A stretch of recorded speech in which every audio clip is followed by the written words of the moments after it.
My spawning lies over the ocean. My seabed lies over the sea. My seabed lies over the ocean. Oh, bring back my seabed to me. Bring back, oh, bring back my seabed to me, Bring back, oh, bring back my seabed to me.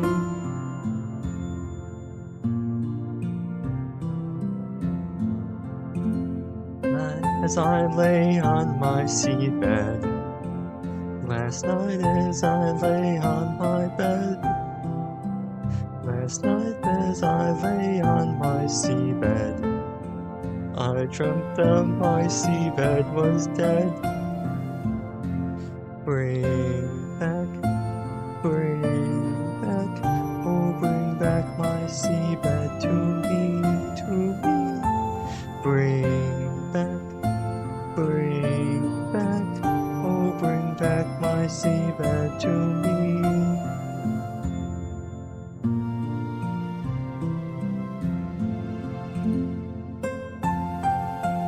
The ocean, and blow the winds over the sea.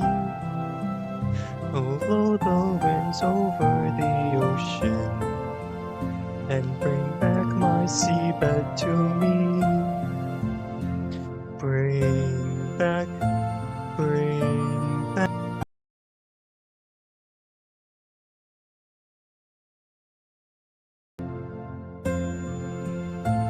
Bring back, oh, bring back my seabed to me, Bring back, oh, bring back my seabed to me.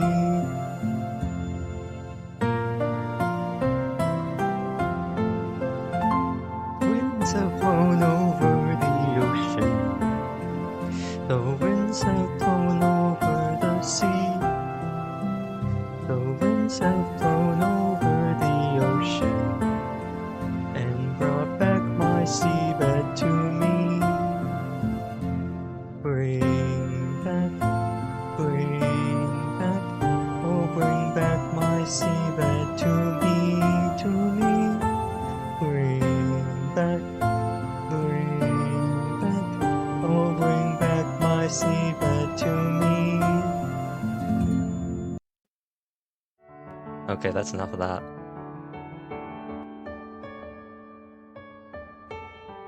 Pardon me as I clear my throat.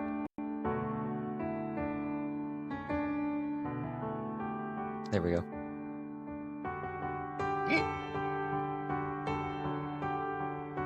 We are back with the seabed, and the reason why we are late today is because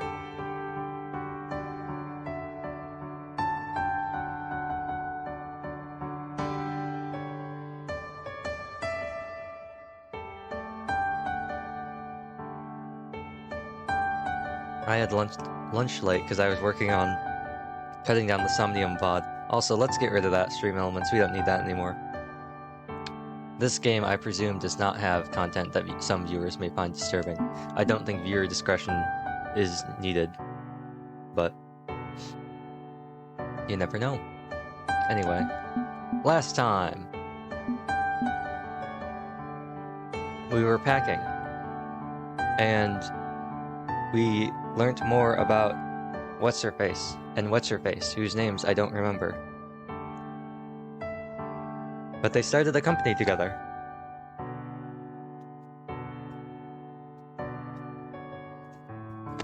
And then one of them went missing, and nobody knows. And we met the super sus, like, psychiatrist, who was like, "Hey yo, it's all good, bro. You don't show any signs of any sort of mental illness or anything." She was like, "Maybe it's just stress." And it seemed like somebody died. And first, I have a sneaking suspicion that maybe the lady died. But maybe she didn't, and if she did die, then why didn't the other lady tell her about? Who knows? I don't know. The more I play this game, the more confused I get. I would like to load packing, yes. Ah yes, Sachiko. Sachiko and Takako. Stepping into the living room, I could see the cloudy morning sky through the window, its canvas complemented by a multitude of buildings towering in the distance, like they were an elaborate bar graph. I flipped the switch in the wall, leaving only the lamp on the nightstand on. A groan escaped my lips as I felt the cold in the room. I lifted off a paperback from the shelf below the phone. I bought the thing shortly before my business trip at a bookstore near the station. After making myself comfortable on the sofa next to the window, I swiped off the dust from the book I had just picked up and began reading from the page that had my bookmark. Yet, after only a few or so pages, I had to return to the first page again. I went at it again, skimming through the parts I understood in my first go, turning pages with one hand while adjusting my glasses with the other. The somewhat loosened metallic part of my working reading computer glasses turned with a low creak. Like these glasses?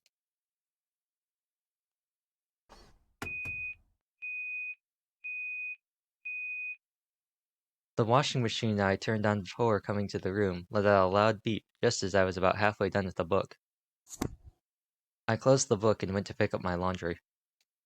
The orange hue of the morning sky entered my vision through the window as I rose from the sofa. By the time I finished hanging the last of my clothes, the white shirt of my work outfit, the sun that was only slightly peeking from the horizon when I started had risen high into the sky. A stray gust of wind drifted in through the window, making my laundry flutter like the many legs of some octopus-like being. As I gave Takako's shirt on the hangers a few pats, my hand hit something hard around the vicinity of the breast pocket. It was a pocket protector. I never knew she was so worried about making sure her shirts didn't get ink stains. I slid my fingers into it and pulled it out. A wet business card.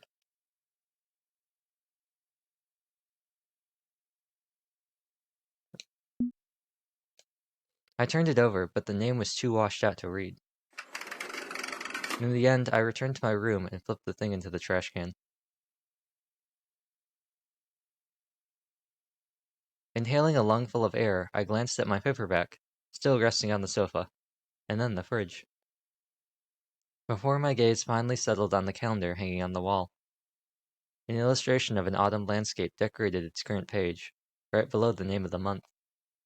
More specifically, it displayed a post-harvest field split apart by a long road in the middle. The road itself was flanked by trees on both sides, their fallen leaves covering the ground with spots of orange and yellow. The hands of the wall clock next to the calendar completely overlapped. I rubbed my right shoulder with my left hand and continued to the kitchen. For breakfast, I whipped up some scrambled eggs with salad. Once I had finished eating it, I began cleaning my apartment.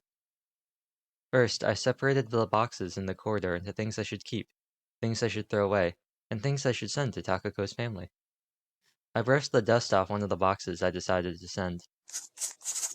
I grabbed a magic marker from the living room and popped off its cap. Looking carefully at a postcard I took from the bundle near the phone, I wrote the address of her house in the front box and mine on the back. Before taping the box shut, I slipped in a letter I wrote for her family. It was an apology for being so late to send it. As I finished hiccuping, I returned to the living room and phoned the delivery service, booking them for the earliest possible time. After placing the phone back to its place, I turned around and noticed the boxes, all separated into categories of what should be left here and what should be sent away. Not a single box had been marked to thrown away. They all sparked joy. Things I couldn't figure out uses for I instantly discarded, while the rest went back into their boxes. By the end of it, I didn't have enough items to fill even a single box. I picked up the scissors and packing tape from the floor. Doorbell. Is this everything? Yes, thank you very much. As the middle-aged man carried the last of my boxes with his broad arms into the elevator, a younger and taller man handed me the receipt. The younger man gave me a brief bow and hurried away to the elevator the older man was keeping open for him. Once I saw them leave, I locked my door and returned to the living room. Placing my wallet in the bamboo basket, I heaved a brief sigh. I glanced at my feet to see the rays of the sun almost reaching them. After directing a brief glance at the clock on the wall, I stepped onto the balcony and touched the denim panties on the hanger to check if they had dried. Denim? As I gazed outside, I spotted the balcony of the mansion to my left. The futon that was there when I was hanging my own laundry had since disappeared. I collected my clothes and closed the balcony door behind me. I sat down next to the mountain of clothes and started folding them. It felt somewhat cold in the apartment, even after closing the windows, but the sunlight filtering in from the outside warmed me up a little bit. After folding the jackets, I separated the clothespins from the underwear and folded them as well. I grabbed the matching socks by the cuff and folded one into the other to create a ball. I heard the floor creak as I picked up one black sock and continued to look for the next. As I returned the dark blue sock I picked up by mistake to my mountain of accumulated laundry, the living door room opened. Takako appeared in her pajamas and continued to the kitchen, stifling a yawn with one hand. I'm so confused. I followed her with my gaze until she disappeared behind the corner. I continued staring at the wall that Takako vanished behind for a couple of seconds, when her head suddenly popped into view again. "We have anything to eat?" "No." "I'm hungry." Takako gave her belly a light pat. "It's way past lunchtime. You'll have to manage until dinner." "We have any snacks?" "No." With that, Takako disappeared back into the kitchen. I could hear the sounds of the opening drawers. No way. There's really nothing here. Did you already eat all the cookies in the jar? When did we even have such a thing? Whatever. I guess I'll just eat sugar or something. Hey! I'll start preparing dinner after I'm done with the laundry, okay? What are you gonna make? I absentmindedly checked the calendar and the clock on the wall. I don't know. What do you want? Sukiyaki! We don't have enough soy sauce. Then I'll go buy some. Takako emerged from the kitchen holding a cup of barley tea. Is there anything else you need? Soy sauce and meat for sukiyaki. I can manage the rest. I'm not seeing any shirataki either. Takako opened the fridge and looked inside. That too. Is that all? Guess I could also use some detergent. Gotcha.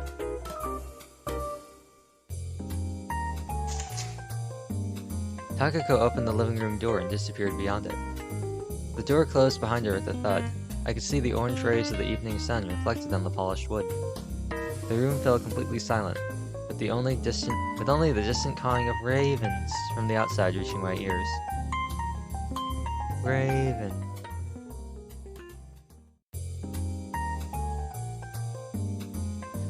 My reading was interrupted by the sound of the rice cooker signaling that the rice was done. I slid the bookmark into my paperback and left it on the sofa. Stepping into the kitchen, I opened the fridge. I grabbed all the eggs from the holders on the top shelf of the door, then reached for the oil in a bowl in the bottom cabinet. After cracking the egg on the sides of the bowl, I discarded their shells in the garbage basket below the sink. I picked up a pair of chopsticks and parted the two pieces ever so slightly, then gently began moving them back and forth to mix the white with the yolk. As I was doing that, I heard the front door behind me unlock. I heard the floor creak and the living room door opened. I'm back! Takako left the shopping bag on the table and pulled up a nearby chair to sit down. Welcome home. Leaving the bowl with my mixed egg, I moved to the kitchen and checked the content of the shopping bag Takako brought back. I found a pack of sukiyaki meat with a bargain sale sticker on it, some chrysanthemum greens, shirataki. What about the soy sauce? It should be at the bottom. I found it under the shirataki bag. I thanked her and she responded by raising her arm. Once I got out everything I needed from the bag, I brought them to the kitchen. I left the frying pan on the stove. I turned its knob 3 times until the flame lit up, then drained the oil from the frying pan with a kitchen towel as I heated it up. There was a beep, followed by the sound of the TV. As the probability of rain remains high, we recommended taking an umbrella in the event of going out. It was the weather forecast. They said it's gonna rain tomorrow. Huh.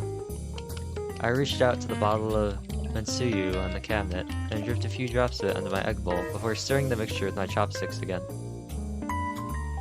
Once I was finished with that, I spilled about half of what was in the bowl into the frying pan. A sharp sizzling sound followed. I rotated the frying pan so the beaten eggs would cover its entire surface, then popped the bubbles that would appear on it with my chopsticks.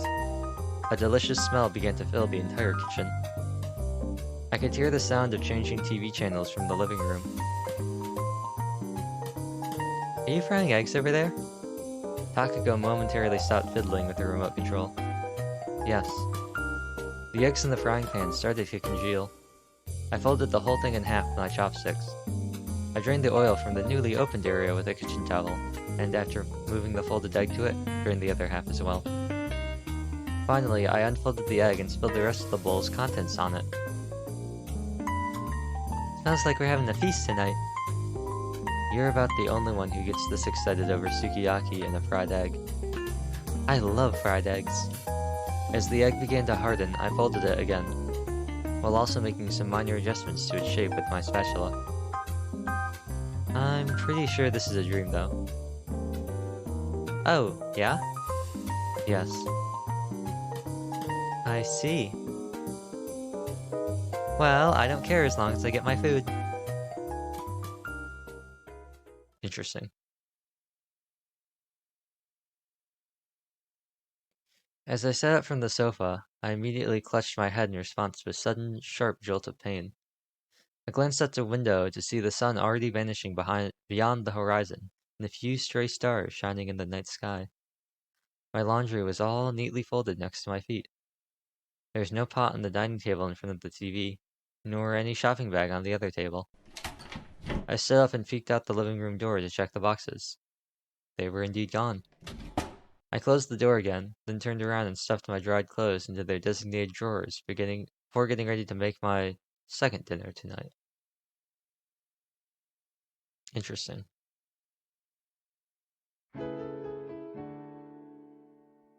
Wow, we actually weren't that far from the next chapter.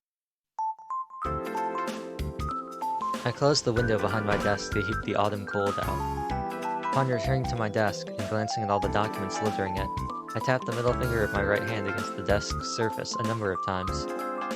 I read through a document and signed it with a pen from the pouch to my right.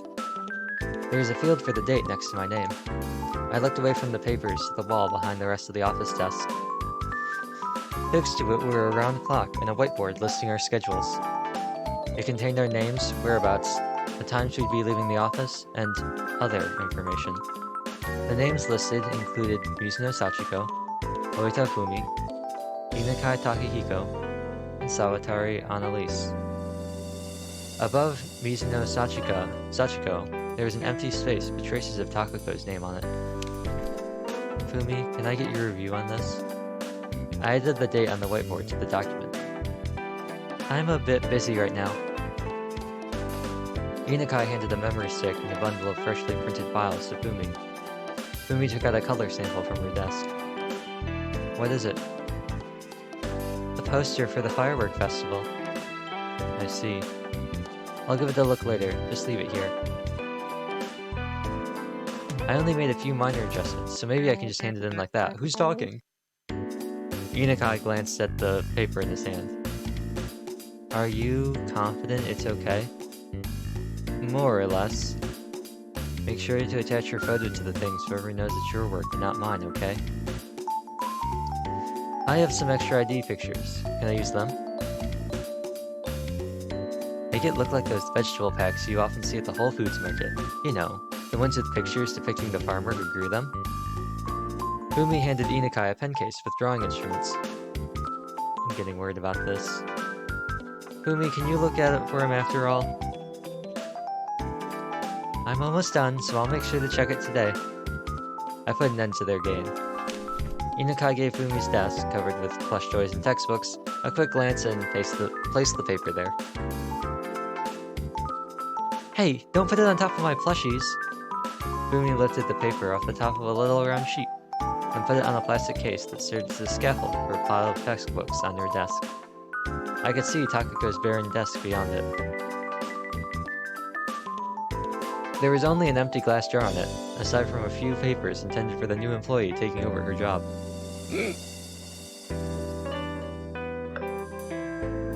A bell similar to that of a school is reverberated in the room.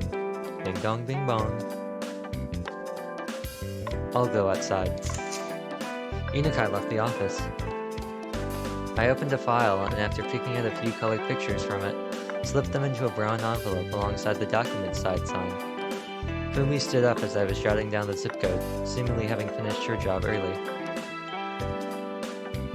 Did you bring your lunch today? Sorry, I couldn't wake up early this morning.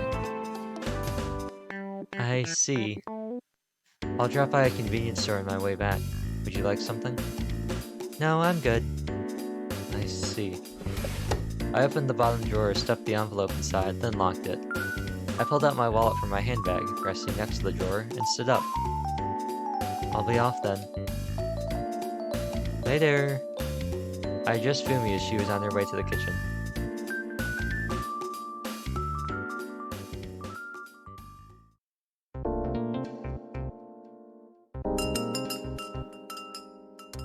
The bell affixed to the corner of the cafe's door gave off a chime.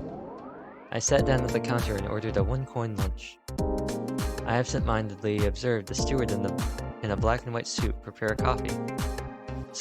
As I absent-mindedly observed the steward in a black and white suit prepare a coffee, someone rose from their seat at the back of the restaurant and stood behind me.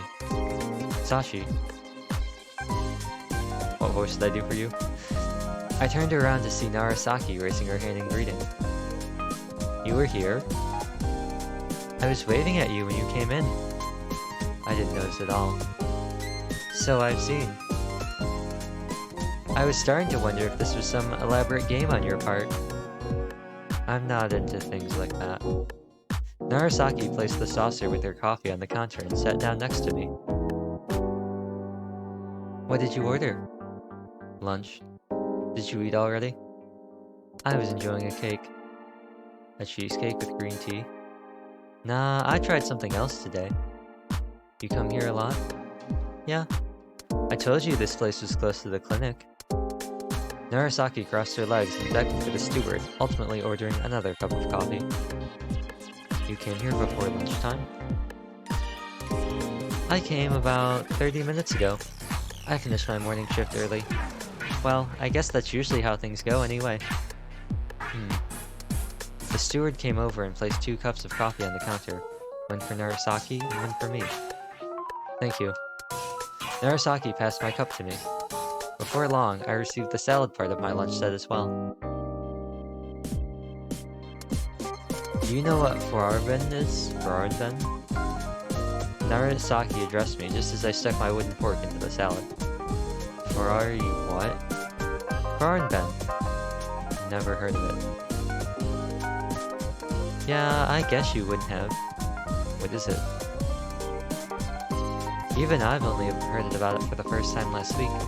One of our patients was crying that he had lost his Furarben. You should have asked him about it. I placed a fork full of salad into my mouth. I could feel the taste of the traditional dressing and the onions spreading across my tongue. It's common practice to change the subject when the patient starts talking about something strange, so as not to encourage their delusions.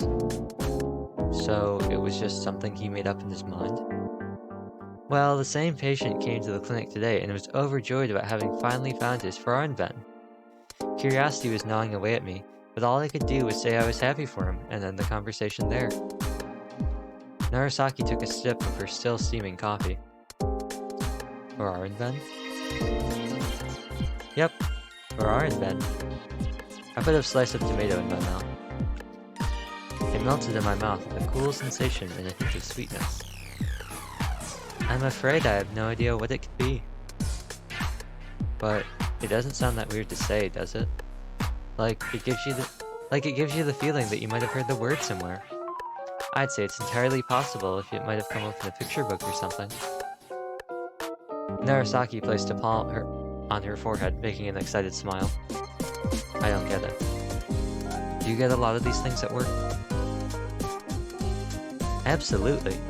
When you work with these kinds of patients, you tend to hear an unusual word here and there, like beam surfer. What's that? This patient would apparently wake up laughing in the middle of the night, but come morning, he could no longer remember what cracked him up to that extent. But since he was laughing that much, he must have figured it'd be something hilarious, so one time he left a pen and paper next to his pillow before hitting the sack. He woke laughing as usual, but jotted down everything before going back to sleep so he could remember. Then morning came, and all he found on the paper were those two words. It makes me wonder what was so funny about it. I don't know. Nor did he. As I finished swallowing the last tomato, the steward brought the main dish, a sandwich with smoked salmon and cream cheese. It was separated into 3 pieces to make it easier to eat. I wiped my fingers with a napkin, picked up one of the pieces, and put it into my mouth. Then I took a gulp of the coffee, which had cooled off just enough to be comfortable to drink. Feeling the warmth of the cup with my palms, I glanced beyond the counter to see the steward washing some dishes. Narasaki added a few spoons of sugar to her coffee. After finishing eating lunch, I told Narasaki about the dream I had yesterday. So, you made her dinner despite knowing it was a dream? Yes. Narasaki chuckled. I got a little excited, I guess. I haven't spoken to her in ages. Well, good for you, but as I said, it's best not to encourage this kind of thing. Narasaki gave me a brief glance. I suppose that's true. Otherwise, it might end up interfering with your everyday life. I know that, but doesn't it make for an interesting story? It might also severely disorient you. I'm aware of that too. Narasaki stuffed her hands into her pockets and leaned closer to me. Do you have any medicine that would make it go away? Why not drop by my clinic? I could prescribe something for you. I'll think about it. No need to be scared. It's the kind of place that's frequented by housewives when they have no one to talk to. Narasaki spun around in her chair and stood up. I think I should be going. Alright.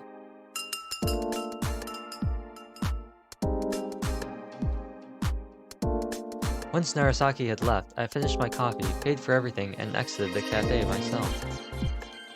Oh, hold on a second. That's interesting. I looked over and I saw something interesting.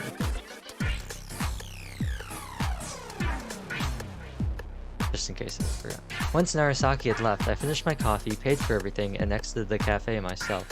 I glanced at the narrow patch of the gray sky visible between the buildings surrounding me, noticing more and more clouds scattered about it.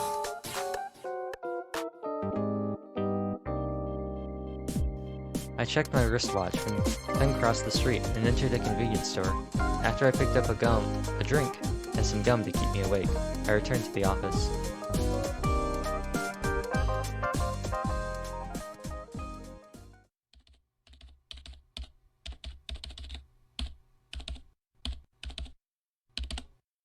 New characters popped up on the monitor with each tap of the keyboard. White letters on the black backdrop of a CRT screen. There we go. Sun rays fell in stripes on my desk through the slits of the blinds. My slender fingers, the nails in their ends, all well kempt, were tapping away at the keyboard, following a rhythmic pace. At times, I could hear the passing of cars and nearby trains in the distance. Tap, tap, tap. I saved the presentation file and paused to rest my hands a little. Pushing my chair away from the desk, I extended my legs and stretched my back. I surveyed the outdoor scenery through the blinds. Spots of white clouds could be seen drifting along the blue sky between the towering buildings. The afternoon rain that accumulated on the asphalt sprang into the air each time a passing car rolled into it. I pushed my chair back, returning my silent gaze to the monitor. The flickering CRT screen displayed the particulars of a presentation detailing our company's restructuring. As I was confirming the slides, Fumi emerged from the kitchen. She placed a steaming cup on my desk. Have some tea. Thanks. Have you finished already? Fumi looked at my monitor. Yes, the deadline was tomorrow, but it seems like I'll be able to finish it today. In that case, we might finally be able to take a break on the weekend. Yeah.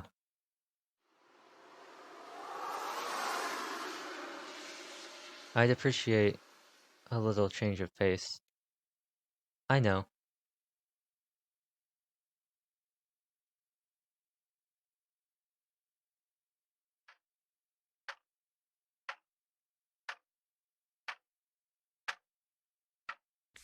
I collected the documents in a binder, which I then placed in the top drawer of my desk.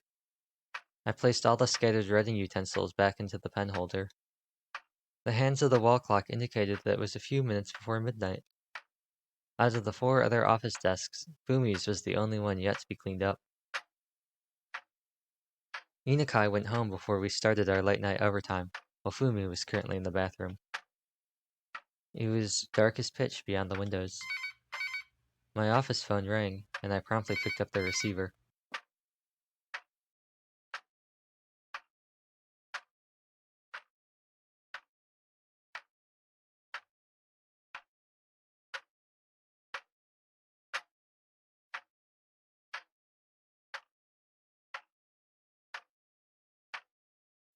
Hello? I'm locking up the building in 10 minutes. Are you gonna need the lights for the night? Oh, it was the night watchman.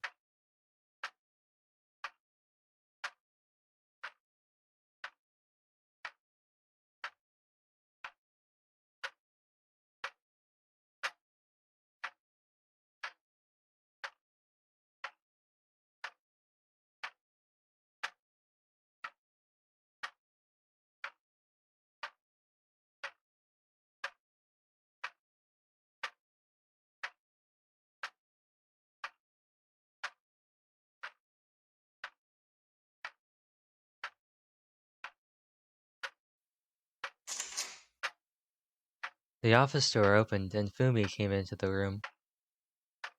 I'm leaving. What about you, Fumi? Me too. I gave her a nod and removed my hand from the receiver. We're leaving right now. All right. Don't forget to lock the doors. Of course. I placed the receiver back to its place. Let's go. Catching the last train could be tough. Need a lift? Fumi tapped her skirt pocket to draw attention to her car keys. No, I'm good. I might need to drop by another place first. I see.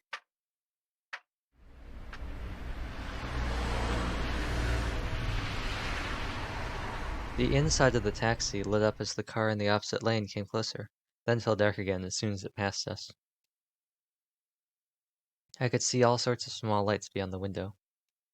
I leaned back against my seat, heaving a sigh. I briefly regarded the driver's graying hair before shifting my gaze back to the window, juxtaposed with the multitude of lights beaming from the skyscrapers and the rows of cars speeding past. I could see the reflection of a positively exhausted woman. Upon closer inspection, the woman's face, now distorted in apparent disgust, reminded me of the pictures I'd seen of my mother. We seem to have hit a traffic jam. This could take a while. The driver said so. I see. I narrowed my eyes to more thoroughly examine the driver through the back mirror. However, the visor of his hat hid his eyes as he slightly tilted his head down. I unlocked the front door with an audible click. I'm back. My voice was followed by the darkness of the corridor. Entering the living room, I flipped on the light switch and continued to the kitchen, where I opened the fridge and helped myself to a jug of tea. I placed the cup on the silver tray, but as I turned around to return the jug to the fridge, My vision was enveloped by darkness, forcing me to lean on the fridge door. As I hung my head, waiting for my eyesight to return to normal, the abrupt sensation of the very floor trying to swallow me whole sent me to my knees.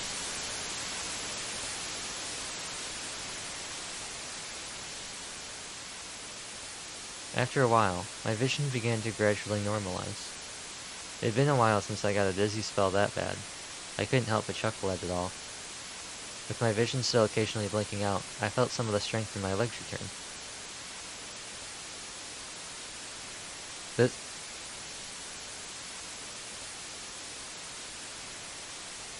This prompted me to try and stand up, but I ended up losing my balance and hitting my head against the fridge. KO! As the fit finally passed, I stood up and placed the jug of tea that I'd managed to not spill in the fridge, and returned to the living room to get changed.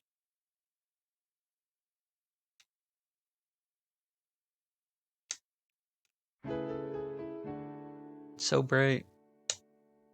Seabed. As I entered the brightly lit morning office, I found Takako, Fumi, and Inakai already at their desks. I could hear constant cracking sounds coming from Takako's direction as she was energetically chewing on a pink-colored candy. What on earth are you eating so early in the morning? Fumi opened with that question as she passed behind her. That was the same candy the owner of this building had given to Takako, the one I left in the office kitchen. I see you just can't get enough of those hard candies. Hard candies? A lump of sugar with a fancy shape, basically. Takako is pretty much addicted to the things, so the owner of this building brings her all sorts of rare ones. Those don't even look like they should be edible. Inakai considered Takako with narrowed eyes. You want some, Fumi? No. Sorry for hoarding all these beaties for myself. Takako popped a sakura petal-shaped candy with bean jam into her mouth. Are those actually good? They have just the right amount of... what? They have just the right amount of sweetness and feel great to bite into. After Sachi took away my cookies last night, all I could think about was eating these as soon as I came back to the office. Don't come crying to me when you start putting on weight. No worries on that front. I work out. Do you even know how much you have to run to burn that lump of sugar? Fumi made a sinister smile. Anyway, I'd like to begin our morning meeting. Okay. The three replied in unison.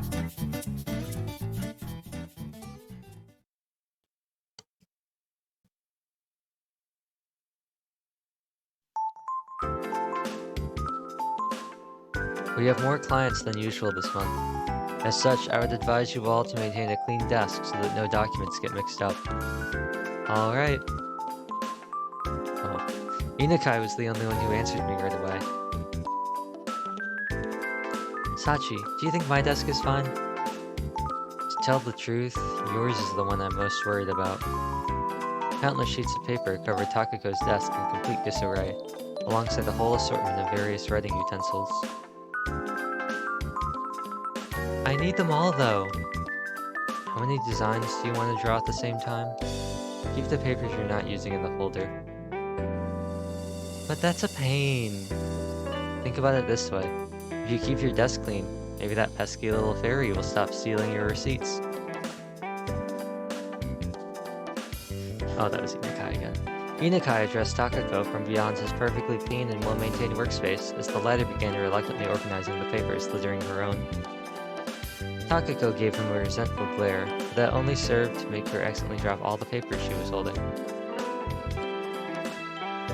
Are my plush toys a problem too? Fumi raised a hand. They're not really a problem, but I do think you have too many. Maybe try reducing their number a little. Dozens upon dozens of plush toys populated Fumi's desk, surrounding her monitor like a small army. Most of them were white, brown sheep. Where do you keep getting them anyway? Inakai picked up one of Fumi's plushies that rolled down to the floor and placed it back in its place on her desk. I bought a few at a toy store, but most of them come from the UFO catcher at the arcade. Don't you get sleepy surrounded by so many sheep? Takako sounded a laugh. I'd appreciate it if you could get rid of those bottles as well, Takako. I pointed at the colorful mountain of bottles on her desk. The now empty energy bottles were built into a huge and highly unstable-looking castle resembling something out of a Western picture book. The packaging of their brand changed every few months, and Takako kept buying them every time that happened. Hey, it wasn't easy collecting them all, you know. What did you even collect those things for? Don't you get the urge to collect things when there are different types? Well, in that case, it'd be nice if you either didn't leave them lying all over the place, or yell at me when I end up throwing them away. I still can't believe you just throw them away like that. What do you do with them? Takako picked up a red bottle that was closest to her. Watch! She placed it on the windowsill. And now, you gaze at them. Inakai, can you bring the garbage bags? Sure. Whoa, wait! You can't do this to me! Takako reached out to Inakai, who was already heading toward the kitchen. Hey, think of all the fun you'll have collecting them again. You monster! Look, remember when we went to the waste disposal facility back in elementary school? Takako interrupted me. Huh? Takako made a gesture with her hand palms to calm me down and slowly began. It took 2 hours by train and the shuttle bus to reach the incinerator plant. It was this really silent backwater place up in the mountains, near some rice fields. Anyway, when I saw that heap of garbage being consumed by 800-degree flames, I felt sad for all the things that had to travel up that road, only to be incinerated at some faraway, no-name facility. Takako launched into some mind-boggling story again. So I've decided to hold on to things and treasure them for as long as I can. How are we supposed to clean up without throwing anything away? I can't imagine how you can live with her, Mizuno. It's a test of one's abilities to deal with her antics. What do you mean exactly? Oh, what do you mean exactly? Well, let's say I buy her a new pair of shoes. As she starts wearing the new ones and gets used to them, she eventually stuffs the old ones away in the back of the shoe cabinet. All I have to do then is throw them away when she forgets she ever had them. By the way, Sachi, where did my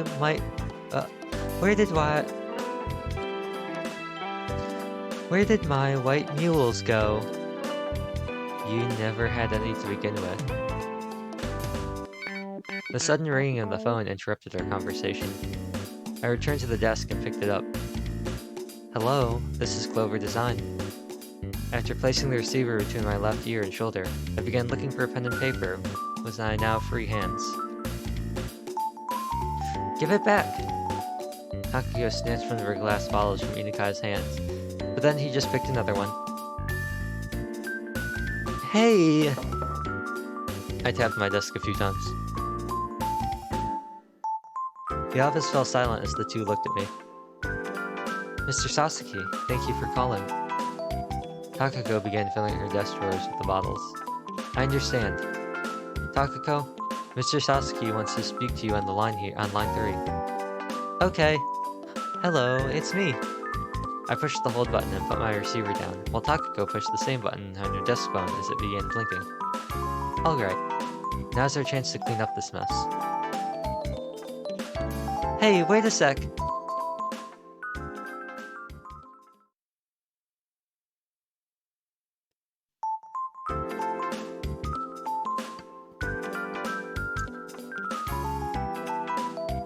If my memories of our elementary school summer vacation are anything to go by, we did have to bring a Kamaboku board to the pool, right, Sachi? Takako used a corkscrew to open a hole in the board, passed a piece of string through it, and then hung it around her neck. It was a bit too complicated for anyone to understand what she was trying to convey. Why would you carry such a thing around with you? Inukai, who went over to Takako's desk to ask her for advice on coloring, raised his shoulders and made a contemplative face. You really don't know? Takako took out a piece of paper and a pen from the desk drawer, and drew a kamaboko with a piece of string on it. She then separated its area into 3 parts with a huge T, and wrote class on top, name on the bottom right, and address on the bottom left. That's what I'm talking about. Surely you've seen that before. Not at my school, at least. You have, haven't you, Fumi? Takako leaned over from her monitor and showed Fumi the picture. I have. It's used to make sure people know how to contact your family in case you end up drowning. Oh, I see. I wonder if it's only practiced in southern prefectures, given that Miss Fumi is familiar with it. Oh, I wonder if it's only practiced in southern prefectures, given that Miss Fumi is familiar with it while I'm not. I've had a discussion about this after coming to Tokyo, and even in the same area, there are apparently schools that do it and ones that don't. Fumi went on in a disinterested tone while tapping away on her calculator. I see. This was about as alien to me as that Mont Blanc ice cream thing. Mont Blanc? Mont Blanc? Inukai returned to his desk to resume his work. Is there anything that the school area in your area did the same way as us? With pool-related things, I mean. I don't feel like starting a weird game, but... Did you have to collect colored balls during your pool lessons? Yeah, my place had that too. I'm pretty good at swimming, so I collected a bunch. That sounds like something you'd be good at, Inukai. What's that supposed to mean? When you had to collect the remaining balls, did you go in circles with the others until you made a whirlpool? We did that, yeah. Right, all schools make you do that. Takako was busy having a conversation unrelated to work, ultimately dragging Inukai into the mix as well. I also remember trying to do an underwater somersault and getting my nose full of water. I wonder why it hurts when that happens.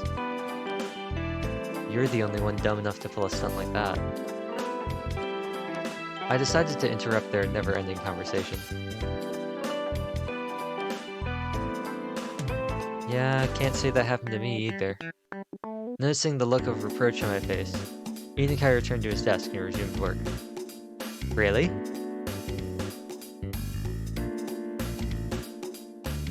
Takako, now leaning towards Fumi to address her next, finally noticed my expression and promptly returned to work. I inserted the poster sample into a tube and tucked it under my arm, then picked up the bag with all the receipts and my notebook inside before standing up to leave. Takako addressed me as I jotted down my destination and the exact time I'd be going home. Where are you off to? We have to deliver the things that advertisement column requested of us. Then there's also a meeting about that poster, I believe. Fumi answered in my place. I see. Well, good luck. I hope you buy me something tasty on the way.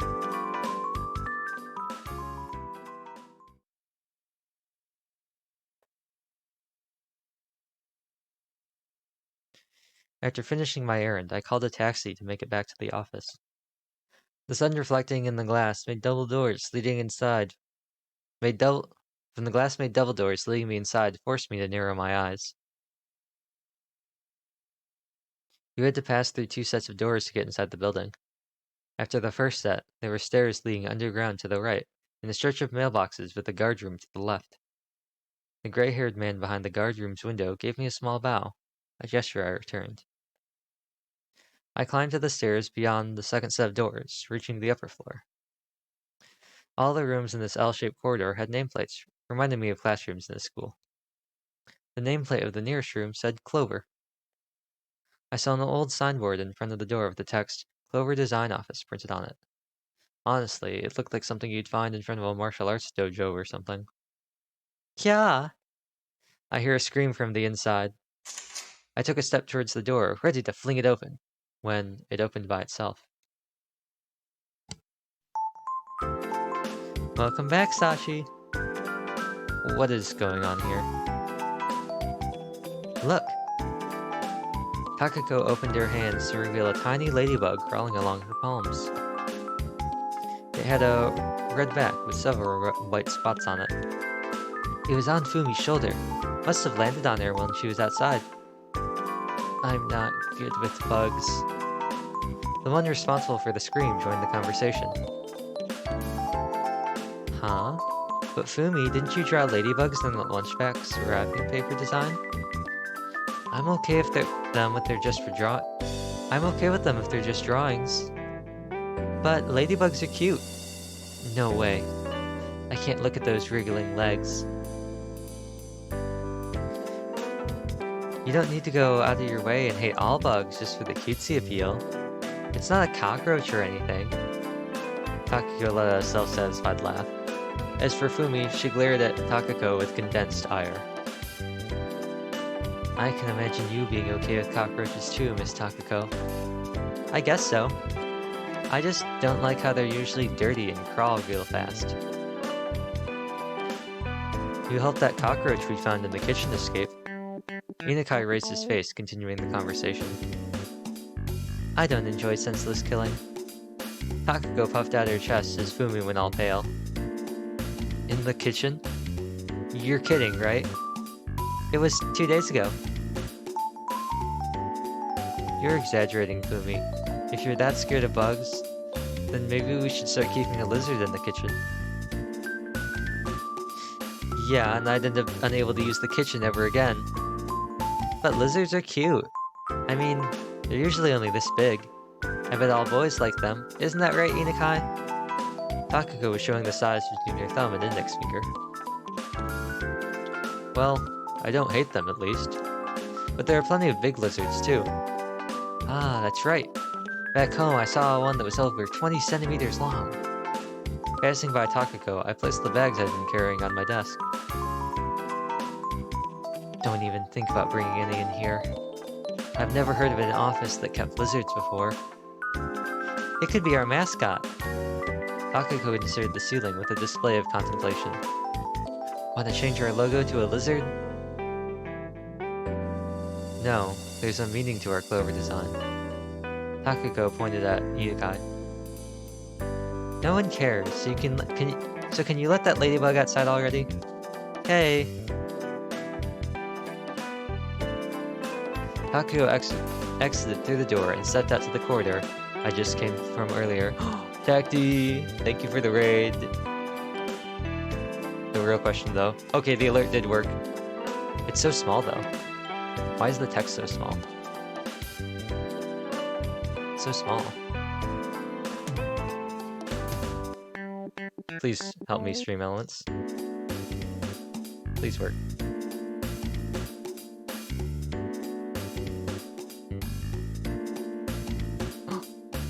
Nier Automata, I finally got a chance to raid you back. Yes. Thank you for the raid. I'm desperately hoping that this chapter ends so I can take a break. But we're playing Seabed. It's a game that I'm still not quite sure what it's about. The only thing I know is that we've got Sachiko and Takako and some lady named Narasaki. Breaks her mood, so tired. I don't know. I feel like I always underestimate Seabed. It's a lot of reading.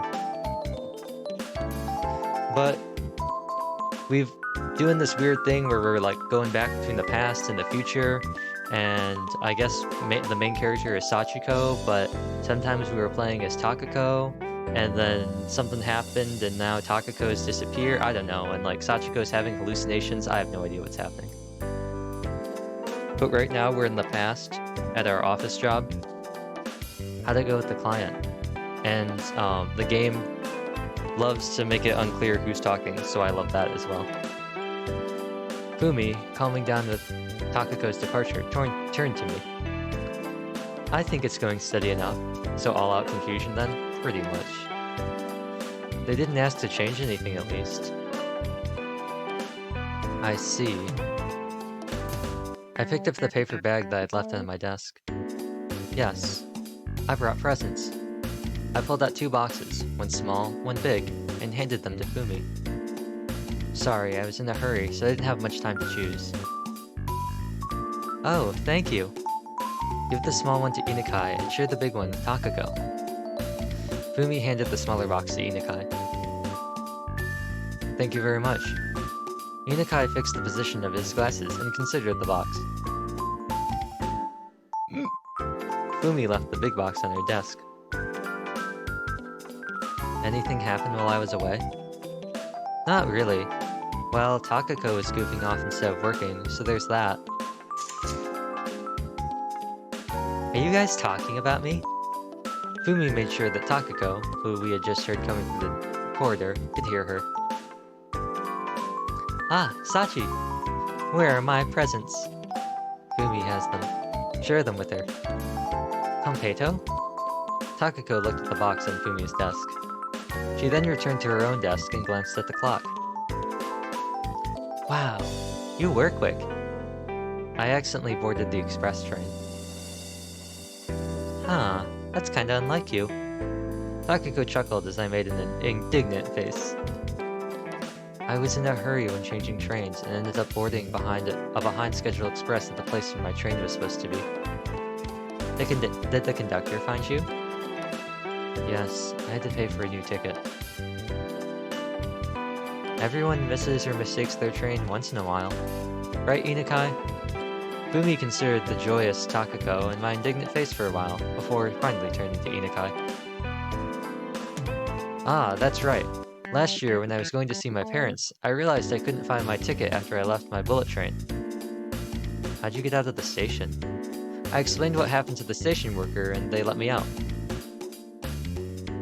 You should make yourself one of those railroad-affiliated credit cards. All their transactions are computerized and remain in the records, so you'd never have to worry about tickets or explaining yourself again. Fumi pulled out a silver credit card from her purse. That was like a commercial just now.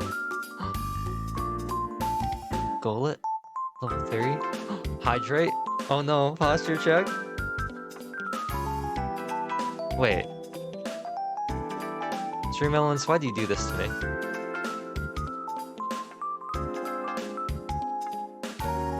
Oh! I forgot, I forgot.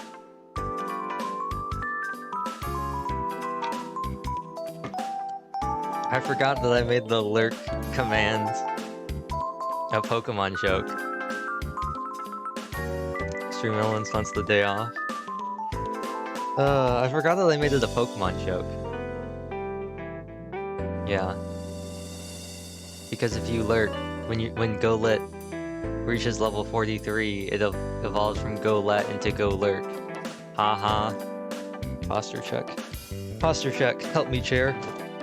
Oh, well, the chair did not help me. There we go.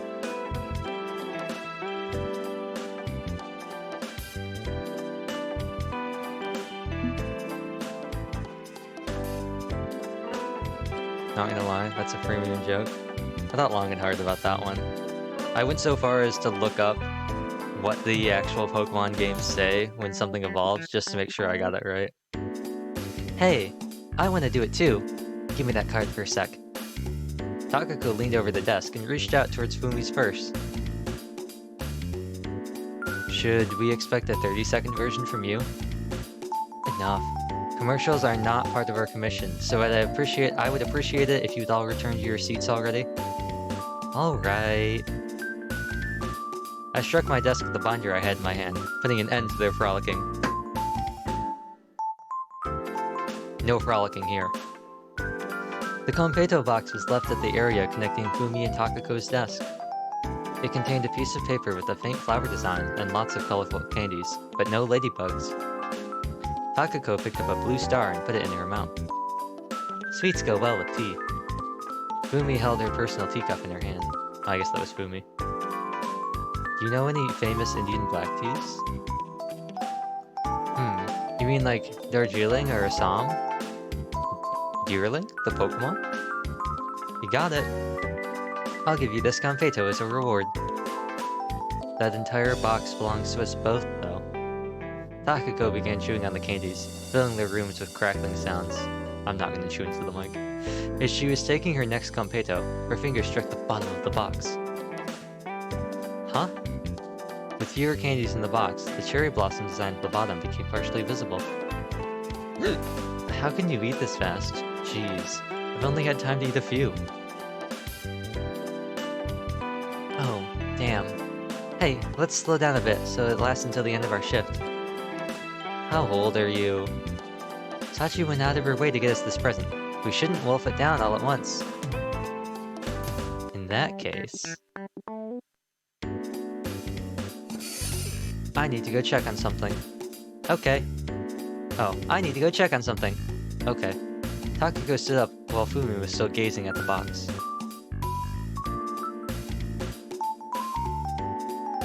Takako walked to the door, then suddenly turned around and came back. Fumi gave her a confused look. What's wrong? Well, you know, I got this feeling I might find that box empty when I came back. Takako bent her back slightly. Come on, I won't eat them all. God knows how much weight I might put on if I did that. Okay then. I can't believe you get so suspicious over a few candies. Haven't you heard of all the wars that broke out over sweets? No, I have not. I'll be going then. Alright. Takako walked to the door and actually left the room this time.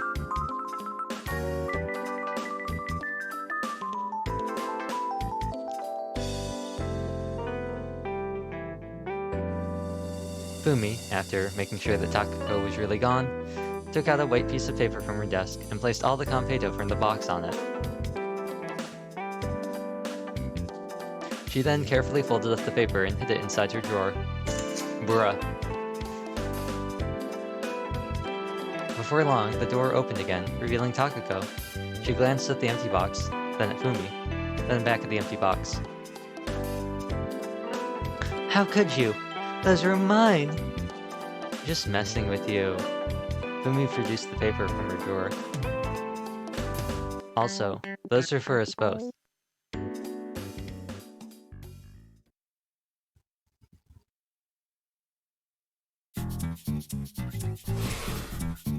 Takako opened the drawer and stopped moving.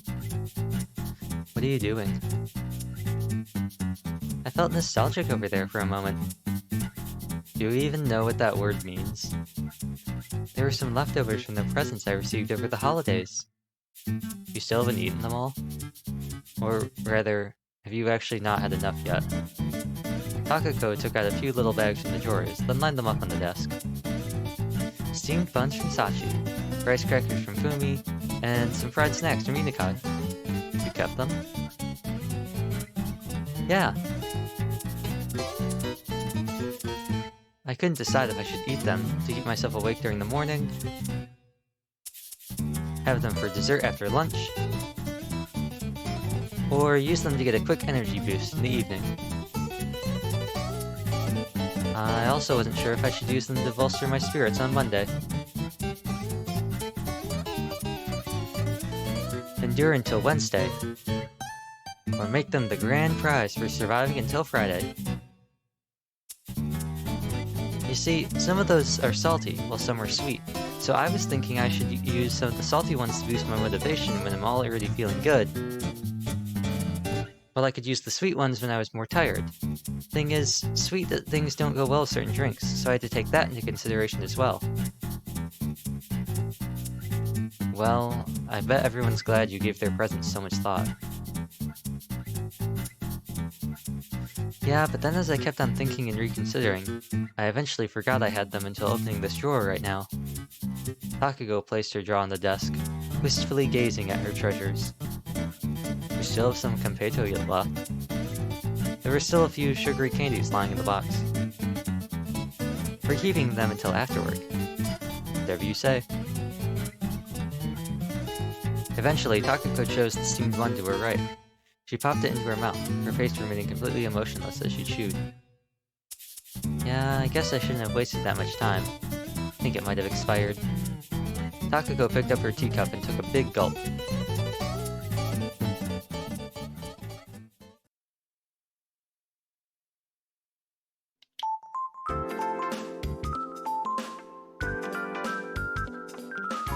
As the sun began to set and the lights lit up the darkening corridors, Takako switched up the office's fluorescent lamp. Switched on. She then returned to her desk in silence.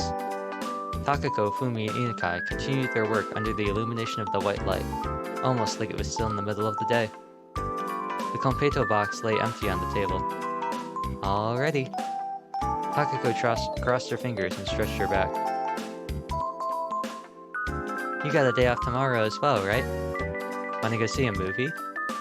Takako addressed Inukai and Fumi over their monitors. Are they showing anything good right now? How about that detective story? A Japanese film? You prefer Western movies?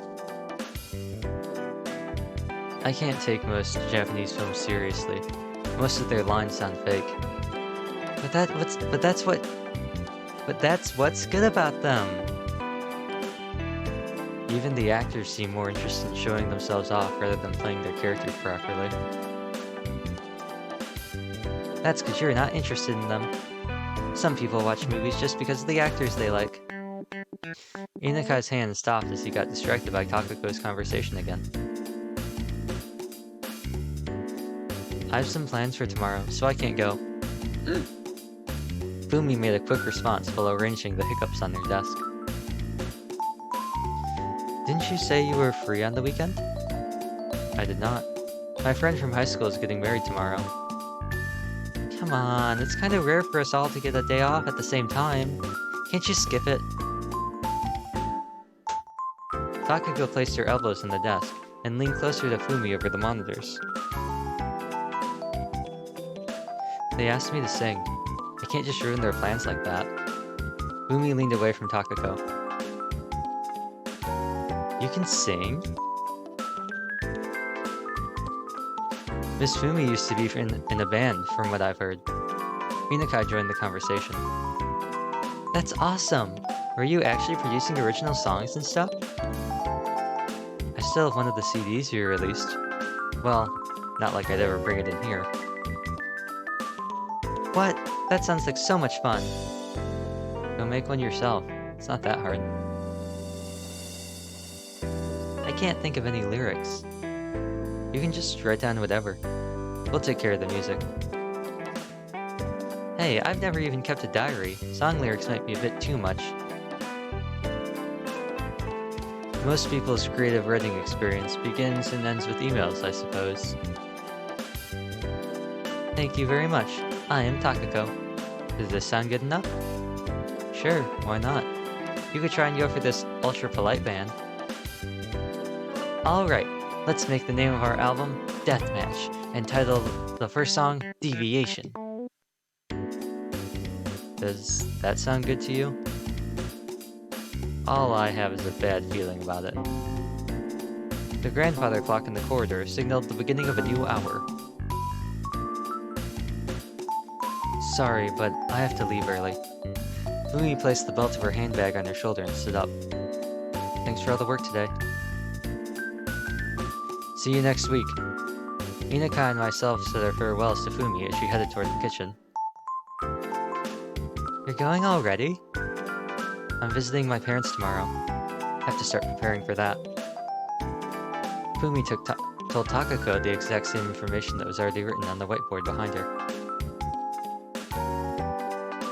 I think I'll be leaving soon too. Progress is as I have previously reported. Fumi put on her coat and left the office. Alright, thanks for all you did today. The sun had already set, making the temperature in the room drop a notch. I lifted my jacket off the hanger to dress myself in something a bit warmer. As I returned to my desk, Inukai stood up with his bag in hand. I'll be leaving early then. I glanced at the clock to find out it had been about an hour since Fumi left. See you next week! Both Takako and I ended up saying that at the same time. Inukai bowed his head and left the office. When do you think you'll finish? Oh, when do you think you'll finish? I addressed Takako as the footsteps in the corridor grew more distant. I'm done. You're already finished? I finished everything work-related hours ago. What were you doing then? Well, whatever. We need to go do some shopping before going home. Again? Takako turned her chair around to face me. I saw that you people ate everything that was in the office fridge. I love the carpaccio you made. Carpaccio? Ever thought of opening up a restaurant of your own? I mean, if you can whip up something that good from mere leftovers. Is there anything in particular you want to eat tonight? Wait a sec. Takako spun her chair around and considered her monitor. I wrote a program that selects dinner for you. What on earth are you doing during work hours?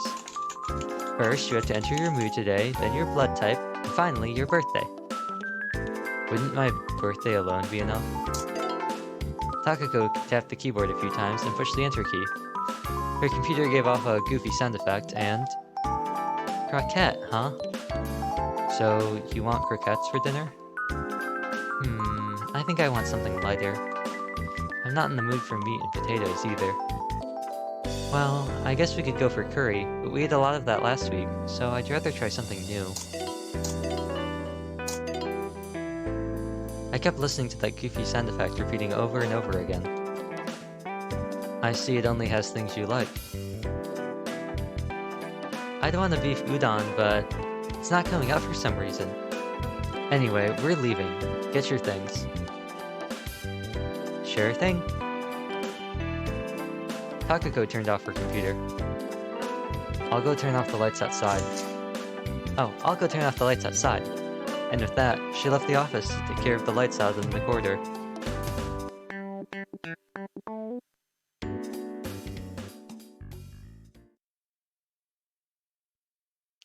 I locked the kitchen and the windows. The office door opened as I was pulling down the blinds. Hello. I turned around to see Inukai with a bag in his hands.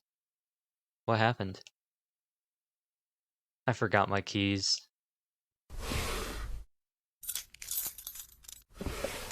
Inukai opened the top drawer of his desk, took out a bundle of keys from it, then placed it in his pants pocket. Did you decide on the movie you want to watch? A movie? Inukai locked his drawer as he replied. Are you busy tomorrow? Not really. I see. Are you leaving? Inukai asked me a question as I was confirming the calendar. Yes. I was just about to right now. That's good. I'm glad you made it. I guess. Do you want me to turn off the lights? Inukai reached out to the light switch near the entrance. Thank you. I looked around the dark office, but spotted no lights from any running machinery I might have missed. I picked up my bag and keys before continuing toward the main door. Have you seen Takako outside? Inukai furrowed his brows. Takako? I'm sorry, but I'm not sure I know who that is. The plot thickens.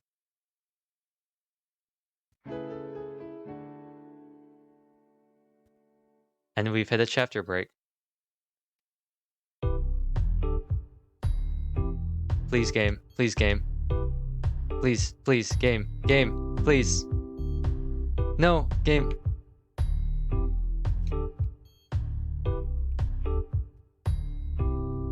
Okay.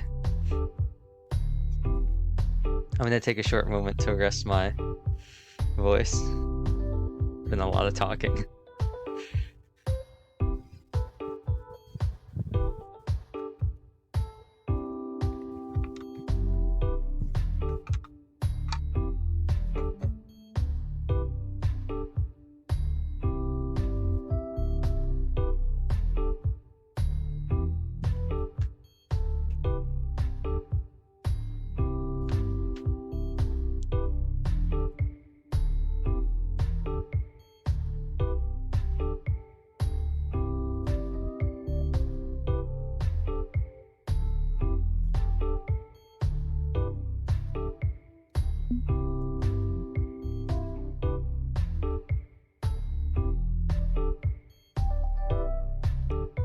Okay. This is interesting. I brought up before, if Takako really disappeared, why is everyone just kind of like, oh, you know, everyone's kind of whatever about it. But if has she like disappeared? Like disappeared? Like she's just gone? And nobody remembers her except for Sachiko and maybe Narasaki? I don't know.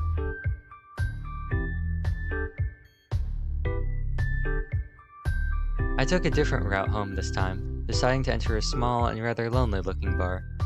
The place first piqued my curiosity about 6 months ago, but I had since forgotten all about it. There was a simple, rectangle-shaped liquor shelf behind the illuminated counter. Rectangle, not rectangle. The interior was dimly lit. I could barely make out the hiccups of people sitting just 2 seats from me. Did I make you wait? I heard a voice from behind me just as I finished ordering my highball. Narasaki sat down next to me. Hello. Hey, this place seems like a nice place. You come here a lot? No, it's actually my first time here. Is that a highball? I guess I'll try out the same. I nodded and Narasaki ordered the exact same drink I did. You drink a lot? Only at parties or from feeling really tired. A glass identical to mine was placed in front of Narasaki. You're pretty early. Didn't you say you were busy lately? I cancelled one of our commissions. Ah, I see. It was something Takako was supposed to do. Was she the only one capable of doing it or something? Yes. Takako has been quite odd ever since we were kids, right? Yeah, she sure had plenty of energy to spare, I'll give her that. Yes. She possesses a unique kind of sensitivity. No, I guess that's putting it too nicely. You could say she's always looking at things from a different perspective compared to others. Well, she's pretty eccentric is what I'm trying to say. Eccentric. Oh, eccentric. Narasaki parroted me. I could tell there was something off about her back in elementary school during our first art class. You know how palettes have separate holes for primary colors? Well, she would first mix all of them together, then use the almost randomly derived set of colors from that mess. I would only ever use the colors I needed. For example, if we had to color leaves, I'd choose green, yellow, and orange, and perhaps some red to mix with them. But before long, Takako would always be ahead of me. Our grades were pretty much the same, but the teacher would always pay more attention to her. On top of that, whenever we submitted our works for competition, I'd always end up qualifying at best, while she kept winning prizes. There was a time I almost started hating her for it. Did her work look good from your perspective too? Well, I don't think I could call her extraordinarily good, but her works always have something that catches your eye. Something? Yeah. I didn't even realize that I'd already finished my glass. Narasaki's glass was empty as well. She ordered another cocktail. You know a lot about these kind of drinks? Not really. I just remembered an elderly man who kept coming to our place. He'd always mention this one. The bartender put some ice in the glass and stirred it with a bar spoon, cooling it off. He then did away with the water that came from the melted ice and spilt some of the alcohol Narasaki ordered into a measuring cup. It was some sort of foreign liquor I couldn't recognize from the label alone, but its golden hue reminded me of whiskey. He stirred it with a bar spoon again and picked up the soda next. After pouring most of it in one go, he carefully added the few final drops. The ice cubes jostled about in the drinks as the bartender stirred it, sending bubbles floating to the surface. It looked almost like some sort of chemistry experiment. He then added a bit more of the alcohol to make the drink gain some color. As it took on a vivid golden hue, the bartender plugged the bottle with a confident air of perfection around him. And that made you insecure? Narasaki took her glass, continuing our conversation. Yes, I suppose so. I see. I ordered another drink myself. I think you don't need to worry about your work. I'm not an expert on arts and design or anything, but you should be fine. And why would you say that? Much like Takako had her own talents, you're also capable of things others can't imitate. Oh? And what would those be? I'm not sure how to put it, but I guess one could say you were able to comprehend things at their base level. Am I?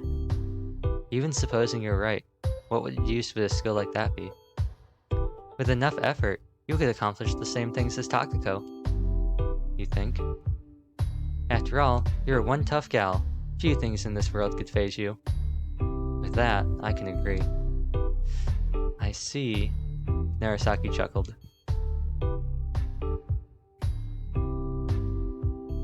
I think I'll try visiting your clinic this week.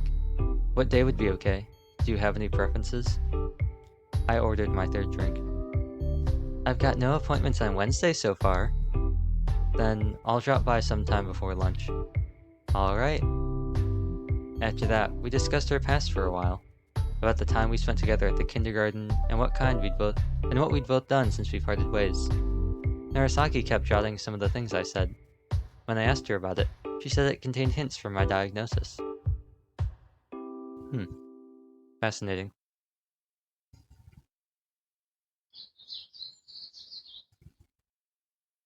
I opened my eyes to see a sideways view of my room and a rectangular-shaped analog alarm clock. A white dog with lop ears was pointing at a few minutes before 7. I pushed the yellow button on the clock to stop the alarm from ringing. With my left eye still somewhat misty from being pushed against the pillow, I climbed out of bed and lifted the black uniform off the hanger. It sported a fairly dull design, with only its dark red scarf standing out. Okay, so we've gone back in time again. I'm leaving! With that, I opened the main door.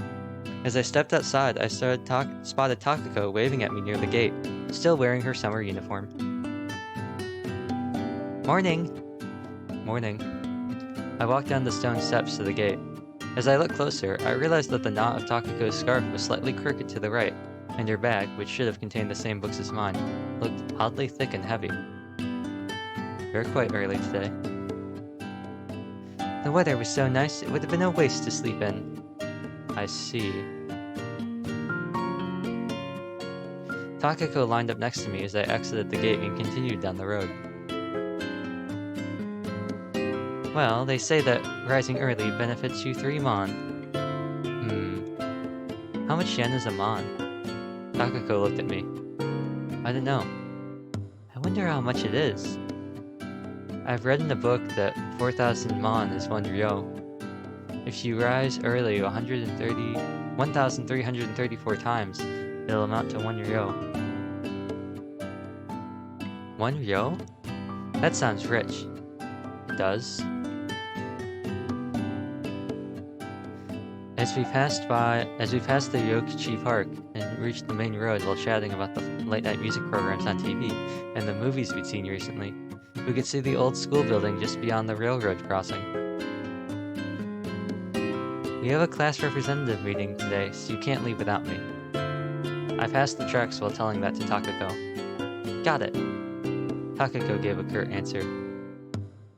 It's a kitty.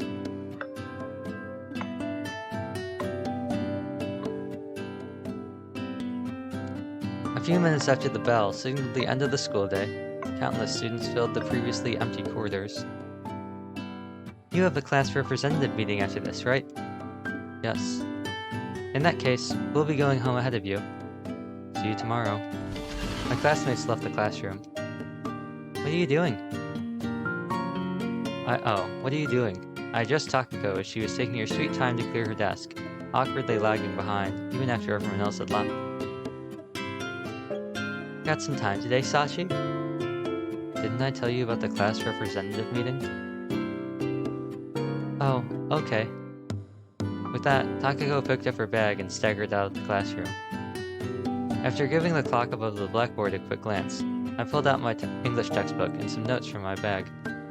I placed them on the desk, and after turning to the page of the material covered in class that day, began translating one of the longer passages.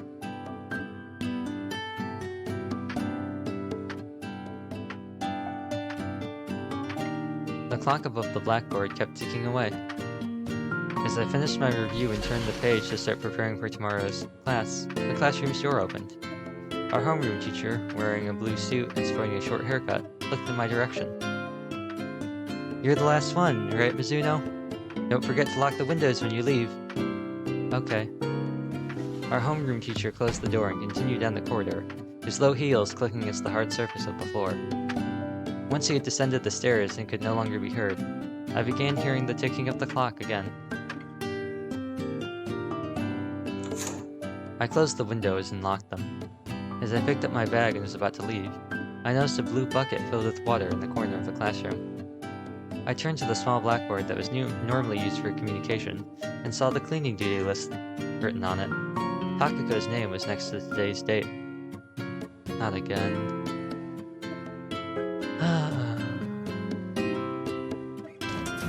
I sighed in the empty classroom, picked up the bucket, and continued to the corridor where I unloaded it into the sink.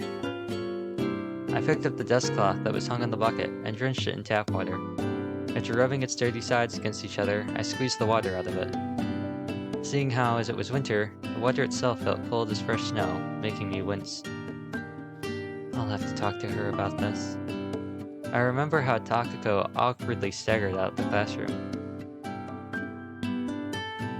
I returned to the classroom and placed the dust cloth back into the cleaning tool locker.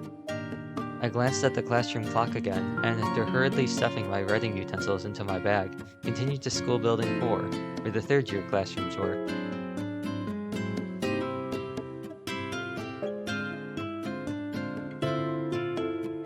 As I descended the stairs, I ran into Takako at the exit of the second building. She was looking at her shoe locker with her arms crossed. After a few seconds, she slowly reached out and opened it.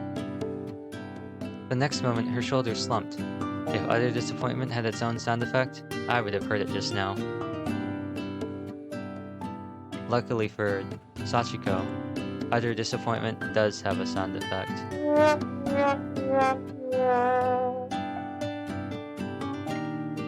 That's right. Today was your birthday. Hearing my voice made her turn toward me. Sachi! Her lips curled into a happy smile. Sorry, but I've got nothing for you this year. No way! It took only a second for her smile to turn into an expression of despair. Come here. I walked closer, seized her arm, then continued toward the exit. Where are we going? I'll give you something good. We circled around the building and reached the desolate area behind it. I looked around, briefly surveying the place. Okay. I took a step toward Takako. This made Takako jump a bit, after which she timidly closed her eyes. That's not what I brought you here for. I tapped her forehead with my palm and pointed at the ground below us. You can have this. Takako looked down. Huh? What? Look. It's a 4-leaf clover I found earlier. Huh? Takako let out a beastly howl as she fell to her knees to inspect the clover. Ah, but you can't pluck it, okay? Another howl reverberated across the yard as I stopped her. The huh was better in my opinion. Opinion.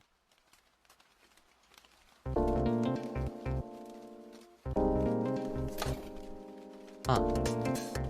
Wow, what a pleasant looking room.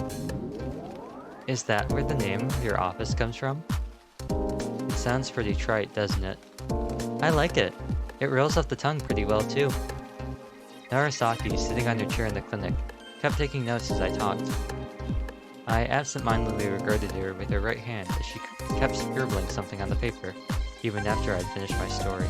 It really looks like one of the rooms in Zenki Zero.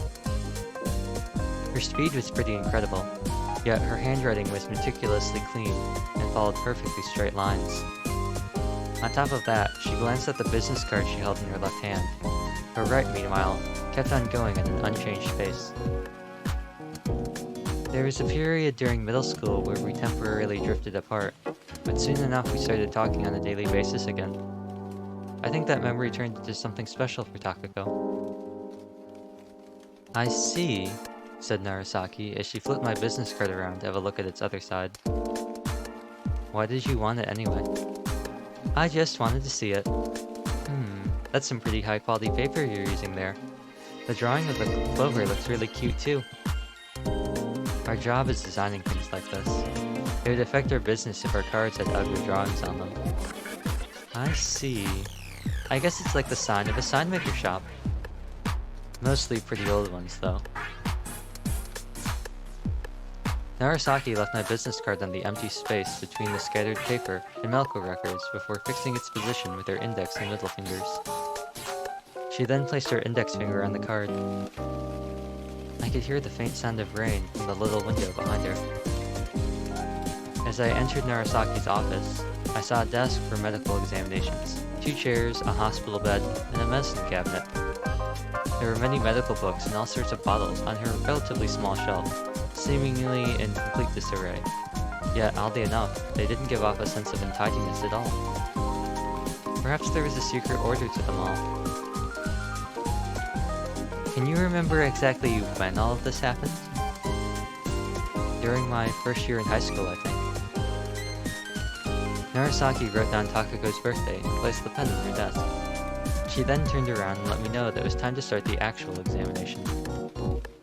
Let me hear your symptoms first. Don't be afraid to tell me anything, and try to be as specific as possible. I told her everything I was aware of, even the hiccups. First, I told her about the ringing in my ears, although I'd already said most of what there was to say in the cafe. After that, I told her about the hallucinations. I'd never given her any concrete examples before, so this time I went into as much detail as possible in describing how I interacted with Takako at home or at the office. Narasaki kept taking notes in her medical chart as I spoke.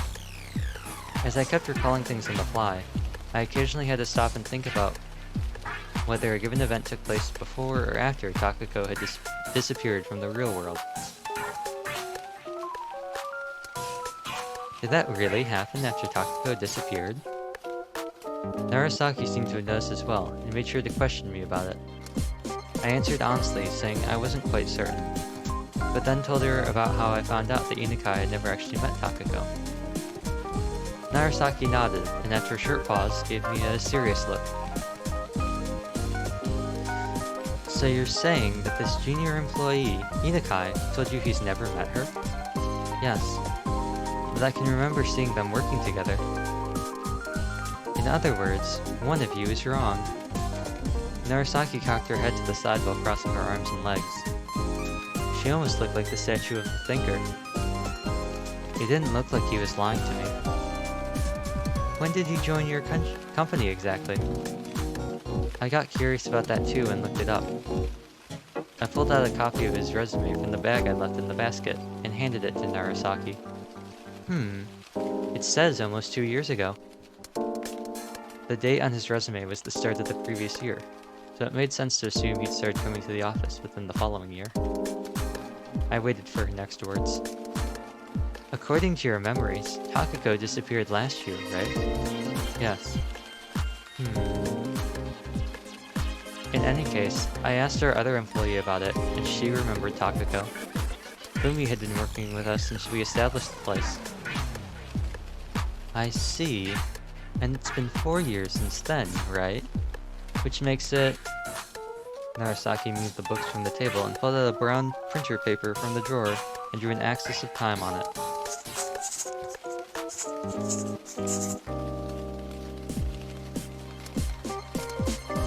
If your junior employee is correct, then Takako disappeared sometime during this period.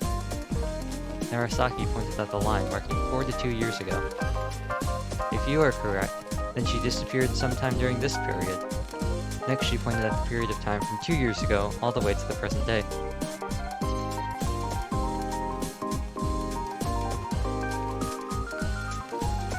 We have to figure this out first.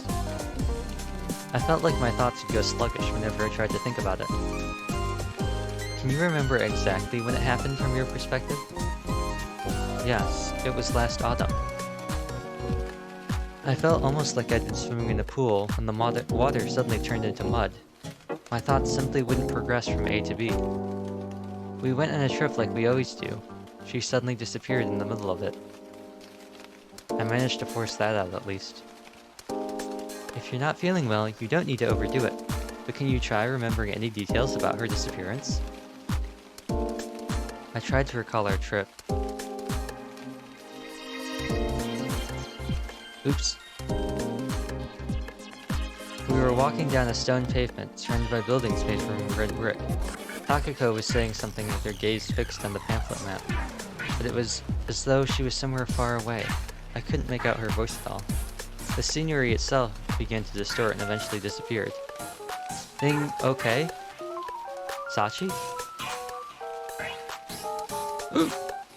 I heard Narasaki's voice. Do you feel sick? No, I'm okay. But it's like a part of my memory is covered by fog.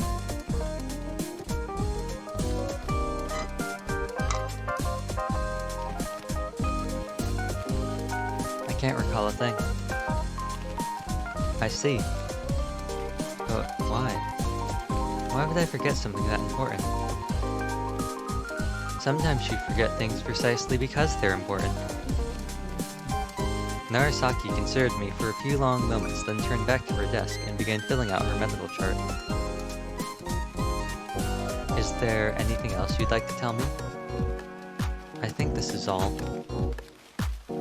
You haven't told me about the ringing in your ears as of late. Did it stop? Narasaki asked me about my anxiety-induced acoustic hyperesthesia. It hasn't been happening lately. You sure about that? Narasaki gave me a scrutinizing look. It didn't completely go away. It still happens with roughly the same frequency. But now it seems like it's ringing somewhere far away. I no longer get the feeling that my eardrums are going to burst, like I used to. Narasaki inhaled a deep breath and responded with a quick, I see, exhaling it. After that, she began silently spinning her pen between her fingers, so I decided to ask her if there was anything that she learned anything she had learned from our conversation. I can make a few educated guesses, but I can't tell anything for sure until I examine you. What do you mean? I need to verify whether your symptoms are caused by physical or psychological factors. She told me that physical factors are usually described as endogenous, and psychological ones as psychogenic. Psychogenic? So you need to separate them. I see. Exactly. Let me go into a bit more detail. There are multiple things that can be the cause for hallucinations, ringing in the ears, and dysphagia, as well as drugs, brain damage, or schizophrenia. The treatment for any of these differs completely, so I first need to elucidate the cause. I see. I think I got it. I nodded, to which Narasaki responded with a nod of her own. In that case, I'd like you to go into a bit more detail. Do you still have time today? I checked my watch and said that I did. And I'll try to investigate the timing of Takako's disappearance on my end as well. Good. Narasaki took out a stethoscope from one of her drawers and used it to inspect my body for any unusual sounds. Are you getting enough sleep every night? I make sure to get sleep at least 6 hours a night, no matter how busy I am. I only had to take off my shirt, but it was kind of embarrassing to be seen like this by an actual acquaintance. You don't drink periodically, do you? I only ever drink at social gatherings. Have you been to any doctors for any other conditions recently? Not that I can think of. You can put your shirt back on. Narasaki put the stethoscope away. After that, she made me take a written test. It was really easy. I had to do simple addition, write down today's date, and draw geometrical forms that were given to me, among other things. As I finished the test with little hassle, Narasaki asked me if I wanted to take a blood test, just in case. Blood test? You're gonna draw blood from me? Seeing how I wasn't as scared of needles as Takako, I agreed to the blood test, hoping it might help. Don't worry, I won't be able to read your memories from this or anything, said Narasaki with a smile as she drew my blood. If it helps solve this, I wouldn't even mind. The procedure came to an end as I was trying to look away. Rather than pain, what I felt was more akin to my veins being lightly prodded by a finger. It appeared that Narasaki was good at drawing blood. After discarding the needle, she placed my blood in a silver rack. I made a brief sigh, prompting Narasaki to ask me if anything was wrong. I was seeing hallucinations, hearing sounds, and on top of it all, I apparently had memory problems as well. If that wasn't enough to get one depressed, I didn't know what was. I was just thinking about how my mind wasn't as strong as I thought it was. Narasaki made one of her unique chuckles, exhaling the air in a single breath. What's so funny? I gave her an indignant look. You don't look that distraught, that's all. What makes you say that? I mean, if a sigh is the extent of your reaction. I might not be good at conveying it, but I'm genuinely worried, okay? It shows that you're still feeling fine enough to maintain a calm exterior. On top of that, you're just trying to face this problem with a cool head.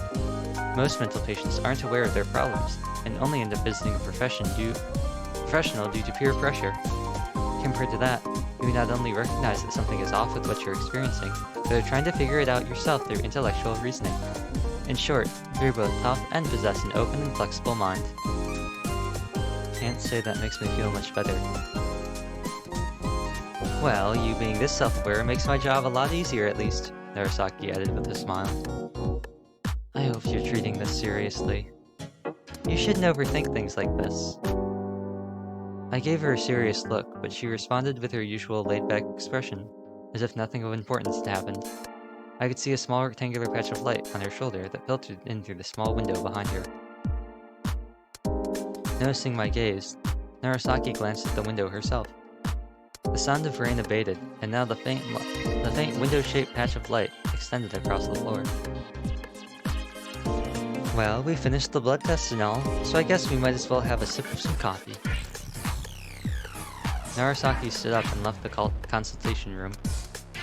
As I killed time absent-mindedly, gazing at pictures stuck to the corkboard on her desk, Narasaki returned with 2 cups of coffee in hand. She placed one in front of me and kept the other in her hands as she sat down. With her left hand freed, she put it in the pocket of her white coat while using the right hand to take a sip from her cup. I reached out to my cup as well. Did that help you calm down a little? Narasaki posed that question at me just as I had finished about half of my coffee. A little. I don't think we solved much of anything yet, though. With these kinds of problems, just confiding in someone can help a lot. With these types of problems, just confiding in someone can help a lot. One's frame of mind is all that matters, she added. I had to admit, it made me feel better since she was acting so confident. I suppose I do feel a little less stressed now. Narasaki grinned. What are we gonna do from now on? Well, for starters, I heard you out. Now I'll have to look through the results of your examination to be able to tell exactly what's going on and what the causes are. Then I can come up with the best solution for you. She would make it clear what the problem was before tackling it head on. I'll take care of all the complicated stuff, so you should just relax and give me some time. Alright. As I've told you, if you come here, I'll see this thing through the end. Or at least until you're satisfied. Okay. Don't worry about it too much for now. As our appointment drew to a close, Narasaki told me this was just a preliminary check. After deciding on the time of my next visit and indulging in some small talk, I left the clinic.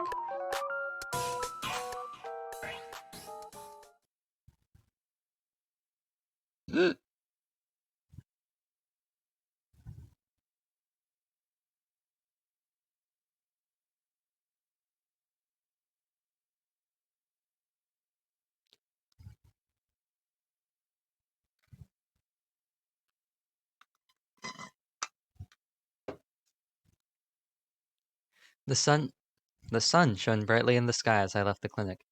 I wouldn't have been surprised to see a rainbow as well. I didn't dislike the smell of wet asphalt. I looked at the taxi parked in front of the pharmacy, but quickly averted my gaze before the driver could make eye contact. Another taxi drove to the clinic. I wasn't really knowledgeable about this area, but I felt that my office shouldn't have been that far from it. After thinking for a few minutes, I decided to go on foot.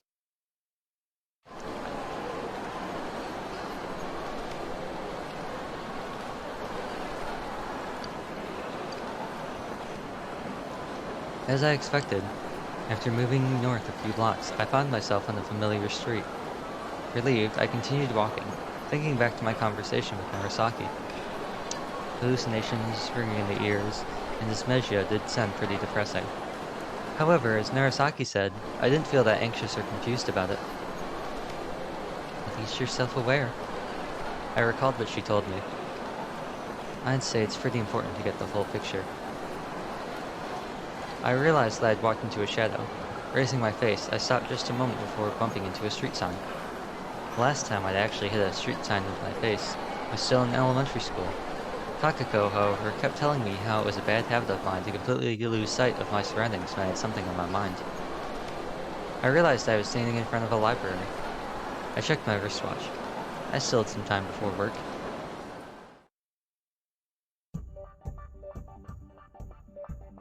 Psychology was in a different section from medicine, so it was a pain to find it. However, before I could spot an idling library worker, I found myself in front of a shelf with these kinds of books. I randomly picked one up and opened it. It seemed to be a dictionary dealing with the terms of clinical psychology. I read through a few random pages until my eyes stopped on something. Catharsis. A method of treatment that makes repressed memories resurface in order to avoid an explosive buildup. Making repressed memories resurface. According to the definition I was aware of, the word referred to the purification of emotions. However, in the context of psychology, it also seemed related to what Narasaki was talking about, understanding the whole picture. I closed the book and considered the shelf again. In the end, I chose 2 books and brought them to the counter.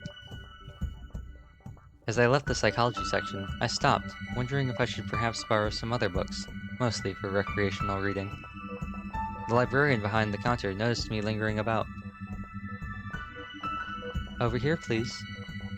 The librarian was a woman of short stature, whose head barely reached up to my shoulders. I checked the floor behind the counter. It was the same height as the floor on my side. Do you happen to have a membership card? She addressed me in a slightly high-pitched tone. No. Is this your first time visiting? Yes. I'll prepare a card for you then. Can you fill out this form here? She placed a piece of paper and pen in front of me. I wrote down my name and contact information. How long will this take? Oh, how long will this take? I handed the form to her and glanced at the clock on the counter. Just a few minutes. Her reply was quick and curt. I wished she was more specific, but nodded and decided to wait. I placed 3 books on the counter, and the librarian scanned their covers with a barcode reader. I heard 3 beeps. She picked up the card that came out of the machine beyond the counter, gave it a final check, then handed it to me. Here you go, your library card. Now having fun isn't hard. It really didn't take long. I picked it up along with my 3 books. The sun was starting to set as I left the library. This time, I headed straight for the office, but as it was slightly farther than I had expected, I ended up arriving late.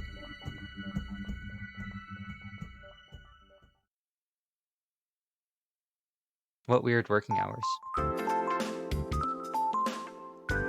The hour of the clock above the entrance was pointing at the number 5 when I finally reached the office building. As I began ascending the staircase, I heard the footsteps of someone coming down. Oh, Inakai, hello. On your way home? Hello. I'm leaving on time today. What about Fumi? She's still in the office. She said she wanted to talk to you about something. I see. Well, I'll be going then. Alright, see you tomorrow. I reached the floor where our office was located, continued down the corridor, and stopped in front of the front door. As if jolted by static electricity, my hand suddenly stopped right before touching the doorknob, but I simply shook my head and stepped inside. I'm back. Oh, hey there. Fumi replied right away. I turned towards the direction of her voice and saw her busily writing something at her desk. There was no one else in the office. Fumi was the only one present. I walked to the whiteboard and turned my magnet upside down and erased the brief note detailing the reason for my absence. Oh, it says here that Inukai is still in the office. He forgot his magnet again. I'll have a chat with him tomorrow. I turned Inukai's magnet upside down. According to this, Fumi and I were in the office, while Inukai and Anne were gone. As I returned to my desk, I spotted some new papers in my document tray. Ah, I've taken care of the receipt applications, so I left the bills in your tray. I see. Thanks. I turned on my PC, prompting lines of letters to appear in the black background of the monitor. I stood up and looked through the rest of the papers as my machine booted up. A few drafts of the commission I placed in the tray myself, attendance records, and year-end vacation applications. Does the schedule work for you? We had extra days off at the end of the year, but fewer days at the beginning. We had fewer offers next year, so I had to agree to some extra challenging jobs. Ah, yes. No problems on my end. Fumi straightened her back as she turned around to answer. I mean, all this changes our vacation starts earlier. You visit your family home during the holidays, right? I imagine you might not be able to meet everyone if vacation times keep shifting. I don't have anyone special that I'd be dying to meet anyway. Don't make me say it out loud, jeez. She then changed the topic by complaining about how cold it was in the office. I'm sorry. If you can finish your current commission early, you're free to start your vacation right then. My, that sounds like an awfully attractive proposal. The opposite holds true as well, though. Should have known. I'll do my best. I copied the important part from the papers into my computer once it finished booting up. I opened the schedule file and entered Fumi and Inukai's schedules. Our vacation is unusually long this year, isn't it? I continued tapping away on the keyboard. We should take another trip together.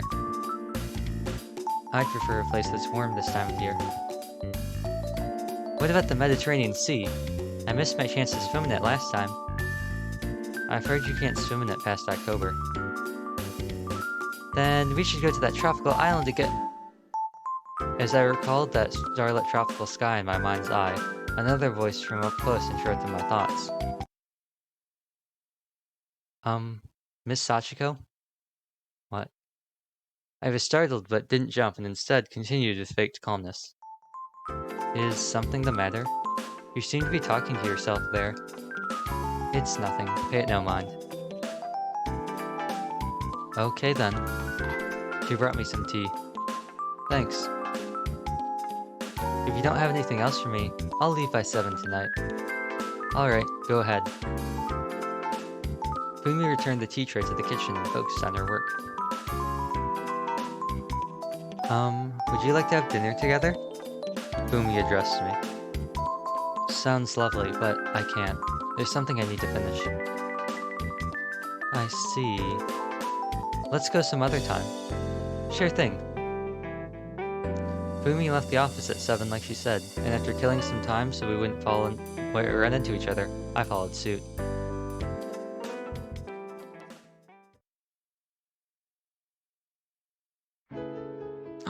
Look at that timing.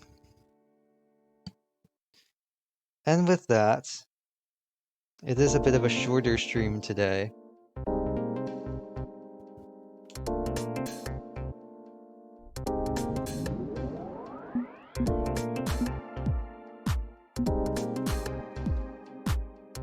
Clinic year-end plans. We will be ending today's stream here. It is a bit early, but we get started a bit late today. I say a bit, I say a lot late. But anyway, no stream tomorrow. Somnium Files will be back on Monday, and I'm gonna try and get both the Genshin stream, maybe the Annie stream, but definitely a highlight video for yesterday's Somnium thing with just a bunch of little funny bits. I think I got it condensed to like 14 minutes, which means I cut out like a tenth, like 9/10 of everything. No more than that. 3-hour stream down to 14 minutes. I cut it all. It's pretty much only stuff at the beginning of the game. But I'm excited to see where that goes. And I'm excited to see where this goes as well. Because we really went hard with the CGs, and then we only got one this stream. And I'm interested to see how this is progressing, because this is a little different than I thought. I thought mainly we were just like going back and forth between the past and the present, but it turns out that maybe Sachiko was just hallucinating the stuff that was happening. I don't know. Who knows? But it'll be interesting how this turns out. But anyway. Next Saturday when we continue, because Three Hopes continues to just not be a thing, I will make sure to prepare lots of water and make sure to rest my voice, because man oh man, talking for 2 hours. It's a miracle I was ever able to do those Majikami streams back in the day. Maybe it's just because I just don't talk as much now. There's no constant talking. Or maybe it's because I'm talking on my own terms, and it's not a set metered like, here's text to continue reading. Who knows? Anyway, we had a funny song at the beginning of the stream today, but I think today we'll just do the normal outro. Also, this is like a normal time. Is anyone streaming?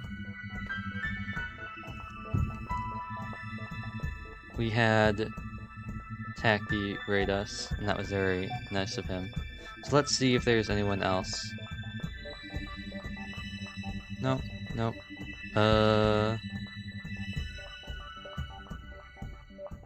No. I don't think anyone's playing Seabed. I'm gonna check the actual Seabed category on Twitch. And see who else is streaming. Because I don't think I've seen anyone else play Seabed. But I guess that means that today Jotunheim Lullaby gets to live. And it'll just get to play its thing. So now that we're done reading, I'll take these off as well. But anyway, no stream tomorrow, Somnium Files on Monday. And I will see you all then. Thanks for watching, and goodbye.